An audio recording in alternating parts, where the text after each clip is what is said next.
6 గ్యారెంటీలు ఉయ్యాలో అంటూ ప్లకార్డులు పెట్టి బతుకమ్మ ఆడుతూ నిరసన తెలిపిన మహిళలు. సర్పంచ్ గాడ్గే మీనాక్షి మాట్లాడుతూ కాంగ్రెస్ ప్రభుత్వం అధికారంలో వచ్చి 22 నెలలు అవుతున్నా ఇంకా మహిళలకు ఇచ్చిన హామీలు అమలు చేస్తలేరని, 100 రోజుల్లో 6 గ్యారెంటీలు అమలు చేస్తామని చెప్పి ఇప్పటికీ ఇంకా అమలు చేస్తలేరని, కాంగ్రెస్ ప్రభుత్వం రేవంత్ రెడ్డి తెలంగాణ ప్రజలను మోసం చేశారని, ప్రతి మహిళకు నెలకు 2500, పెళ్లైన ఆడబిడ్డకు తులం బంగారం, పెన్షన్ 4000, డిగ్రీ చేసిన ఆడపిల్లకు స్కూటీలు వెంటనే ఇవ్వాలని సర్పంచ్ గాడ్గే మీనాక్షి డిమాండ్ చేశారు.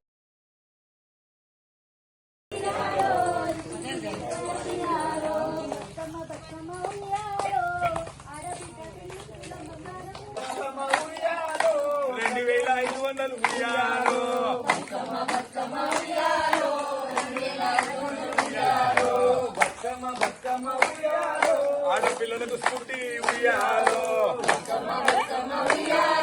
నాలుగేల పెన్షన్ ఉయ్యాలో, బతుకమ్మ బతుకమ్మ ఉయ్యాలో, బంగారం ఉయ్యాలో, బతుకమ్మ బతుకమ్మ ఉయ్యాలో, బతుకమ్మ బతుకమ్మ ఉయ్యాలో, బంగారం ఉయ్యాలో, బతుకమ్మ బతుకమ్మ ఉయ్యాలో, బతుకమ్మ బతుకమ్మ ఉయ్యాలో, బంగారం ఉయ్యాలో. ఈరోజు ముక్రాకి గ్రామంలో ఆడ మహిళలందరూ రోడ్డు మీద వచ్చి బతుకమ్మ బతుకమ్మ ఉయ్యాలో, రేవంత్ రెడ్డి ఉయ్యాలో, అన్ని ముచ్చిండే ఉయ్యాలో అంటూ నిరసన తెలుపుతున్నారు.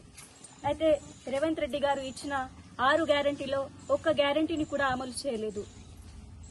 మొన్న పెళ్లి ఇప్పుడు 2 సంవత్సరాలు అయినప్పటికీ ఇంకా కళ్యాణ లక్ష్మి రాలేదు.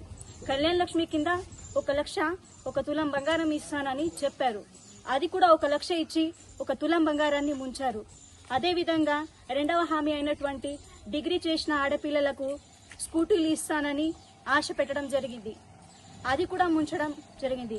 అదేవిధంగా పింఛన్ 4000కు పెంచుతానని అన్నారు. అయితే దాన్ని కూడా మోసం చేశారు. బతుకమ్మ బతుకమ్మ ఉయ్యాలో, రేవంత్ రెడ్డి ముంచిండే ఉయ్యాలో అంటూ రేవంత్ రెడ్డికి 6 గ్యారెంటీలు ఎక్కడని గుర్తు చేస్తున్నారు. అయితే 1 కోటి మంది మహిళలకు కోటి ఆశలు చూపి అంతా ముంచిండు రేవంత్ రెడ్డి. ఒక్క హామీ కూడా నెరవేర్చలేరు. ఇవాళ ముక్కరాకే గ్రామంలో ఆడపడుచులు అందరూ మేము బతుకమ్మ ఇక్కడ రోడ్డు మీద బతుకమ్మ ఆడుకుంటూ కాంగ్రెస్ ప్రభుత్వం రేవంత్ రెడ్డి సార్కు అందరూ బతుకమ్మ బతుకమ్మ ఉయ్యాలో, కాంగ్రెస్ పార్టీ ముంచిండు ఉయ్యాలో అనుకుంటా బతుకమ్మ ఆడినాము. ఆడడమే కాదు, ముంచిండు సారు.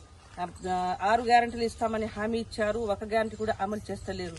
6 గ్యారెంటీలు ఇస్తాను మేము అడిగినామా, ఆడపడుచులందరూ పడుచుపోయి అడిగినామా, వాళ్ళకు ఇంత మాకు తులం బంగారము ఎక్కువ ఇవ్వండి సారు, మాకు 1 లక్ష సరిపోతలేదు మేము అడగలేము. పెన్షన్ వాళ్లకు 2000 సరిపోతుంది, కేసీఆర్ సరిస్తే మేము 4000 ఇస్తామని హామీ ఇచ్చాడు. ఇంకా ఇంటికాడ కూర్చున్న వాళ్ళకు 2500 మహాలక్ష్మి పథకం ఇస్తామన్నారు. మేము అడిగినామా, అది కూడా ఒక మహిళకు కూడా ఇంకా అమలు చేస్తలేము. ఆశ చూస్తున్నాము. 2 సంవత్సరం అయిపోతున్నది కాంగ్రెస్ ప్రభుత్వం వచ్చినప్పటి నుంచి. ఒక్క హామీ కూడా చేస్తలేడు. ఇట్లా మోసం చేస్తాడు అని అనుకోలేము మేము. అందరూ ఓట్లు గుంచిండు, ఇప్పుడు కూర్చున్నారు, అయిపోయా మేము, మాకు మోసం చేసిండు. అందుకోసం ముక్కరాకే గ్రామంలో ఇవాళ రోడ్డు పైన వచ్చినాం మేము. అందరు ఆడబిడ్డలు ఆడ మహిళలు బతుకమ్మ ఆడుకుంటా 6 గ్యారెంటీలతోనే ఈ పాట పాడుకుంటా మేము ఇక్కడ జరుపుతున్నాము. నిరసన చేసినాము.